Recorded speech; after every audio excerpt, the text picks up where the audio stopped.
What's up, guys? This is Matt, and I'm back this week with another big screen review. Now, I've kind of accidentally morphed my Friday chat into an informal movie discussion every week with my buddy Miles. So, to keep going with this tradition, I got Miles to come back here this week to talk about the movie Chronicle, which he just went out and saw last night. It was released on February 3rd, starring three little-known actors, Dane DeHaan, Alex Russell, and Michael B. Jordan. So just to start this off, Miles, why don't you say hi to everybody? Hey, what's going on, everybody? Thanks for having me back, Matt. Thanks for coming back, dude. All right, well, I haven't seen this movie yet, but I'm very interested in it, and I've been watching its box office progress. Why don't you just start us off? Tell us a little bit about this movie. All right, well, before I say anything, a little disclaimer. This big screen review will have spoilers, so spoiler alert here. If you do not want to know anything about the movie before you go see it, I suggest you turn this off now. Okay, here we go. So, the movie's told from the style of cinematography used here is found footage, as it's been called, which is similar to the Blair Witch Project. I believe the Blair Witch Project was the pioneer of this. I could be wrong on that one, but... is that the same thing like Cloverfield did? Yeah, basically, pretty much, yeah. Okay. The thing is, this film follows three characters, two of which are cousins. They're all, one night at a party, they find this meteorite out in the field. And one of the main characters, actually the one who basically is doing all the camera work, Andrew Detmer is his name. In the movie, yeah. He catches everything on film. And basically, they find this meteorite, and then the video kind of craps out. And the next thing you see, they're doing, they have these telekinetic abilities where they're lifting tennis balls and doing all this crazy things, all this crazy stuff with it. So the story progresses on, and they start messing with their powers and learning how far they can take it. And Andrew has he seems to be ahead of the group, as he's developed his abilities more so than the other two. And then at one point they gain the ability to fly, and so this sounds like every teenager's dream. Basically, except for the ending, because Andrew, he's portrayed in the film as that that geeky kid who, the video kid who's sort of hostile towards everybody, and he gets picked on a lot as a kid. In high school, this is all based in the senior year of high school for these characters. So by the end, It was a good year. For who? For him? Definitely not for him. No, for me. Oh. Go ahead. I'm sorry. Keep going. No, you're good. No. So anyway, so basically, by the end of the film, he turns to the dark side, and the other characters, who obviously they're not into getting back at anybody. They're just they just think it's cool to have these powers, and they're not really showing them off or anything. So and it comes down to a final battle between good and evil, and so that's the basic gist of the story. It's it's interesting to see the main character Andrew, to see his progression, because it's kind of like watching Anakin Skywalker. It's this progression from this geeky bystander character, From good to evil. Yeah, basically, and yeah, so. All right. Now, see, my biggest worry when I heard that this film was found footage, I get dizzy. I got dizzy watching Blair Witch. I got dizzy watching Cloverfield. Is the entire movie found footage? Like, how does that work? It's interesting. The whole movie is found footage. They do utilize other cameras that are in the room. They utilize those angles, but not all of it's shaky.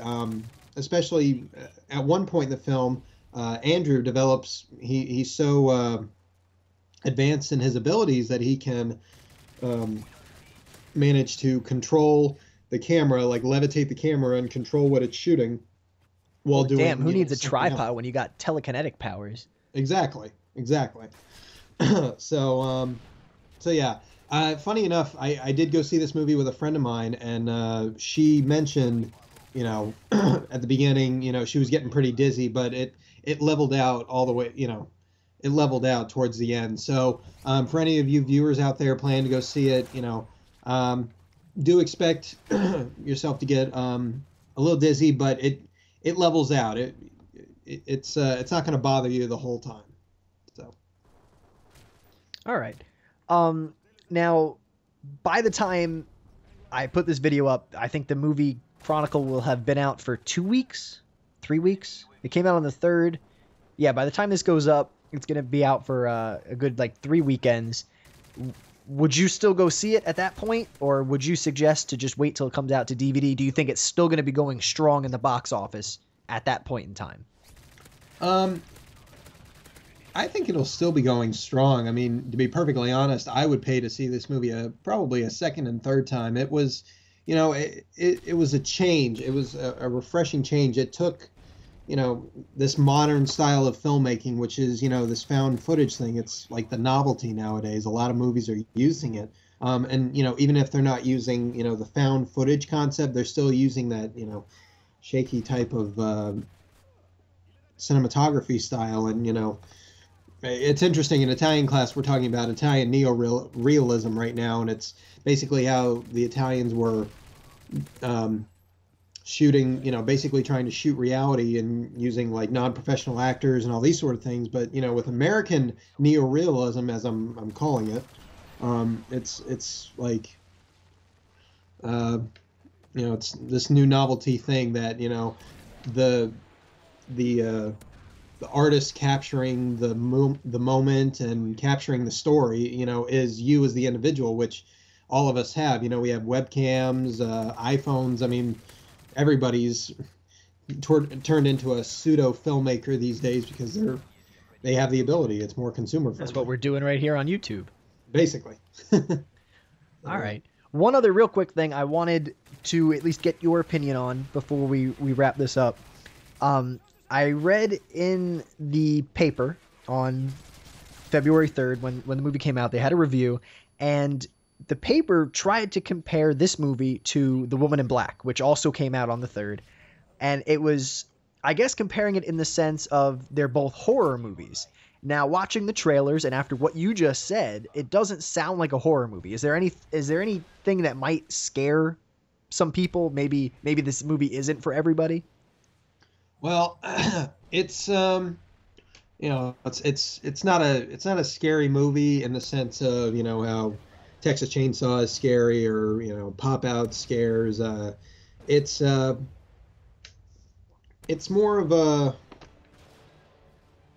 the real disturbing part is seeing Andrew become this evil character because as fantastic as the concept of the movie is, it still plays a very logical and well-paced progression of a story for the character. You establish him as this geek character who's just very introverted, and he just wants to have friends, and then it slowly progresses that this resentment and this anger in him just builds and consumes him to the point to where he becomes drunk with power. And seeing that progression is really it's more disturbing than scary. I guess there's a fine line there, but one scene in particular, I guess that sort of defines what I'm trying to say is when he gets so advanced with his abilities, he finds this spider on the ground as he's laying on the ground one day, and the spider's crawling on the floor, and Andrew uses his abilities to sort of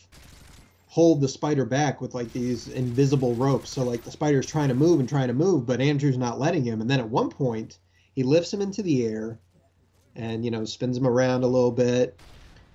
And then he rips him into like a few pieces. Oh my goodness. And, so he, this is horrible. Clearly not a children's movie. No, it's definitely not a kid's movie. I mean, I think taking your preteen, teenage kids to go see it is definitely okay, for any parents out there. I definitely think it's a cool father-son movie. I definitely want to go see this with my dad. And, date night, it depends on your taste in movies. If you like science fiction movies and, if you like the X-Men movies and that sort of thing, this could be the date movie for you. If not, Woman in Black's out, or The Vow came out recently, I know. And if you're just going out for a night out with the guys, I definitely recommend going to see it. So. All right. All right. Well, thank you. Thank you very much for coming and talking to us about this. I can't wait to see the movie. I'm going to try to see it this weekend. Awesome. But yeah, no, thank you for shedding some light, giving us some information on this movie. Not a problem. Thanks for having me on. Oh, no, please. I want you to come back. I like the way this is going. We're going to talk about some more movies next week. All right. Awesome. Sounds good. All right. For everybody watching, thank you for taking the time to watch. If you have any criticism, any suggestions, leave a comment. Please feel free. I do not mind. Other than that, until next time.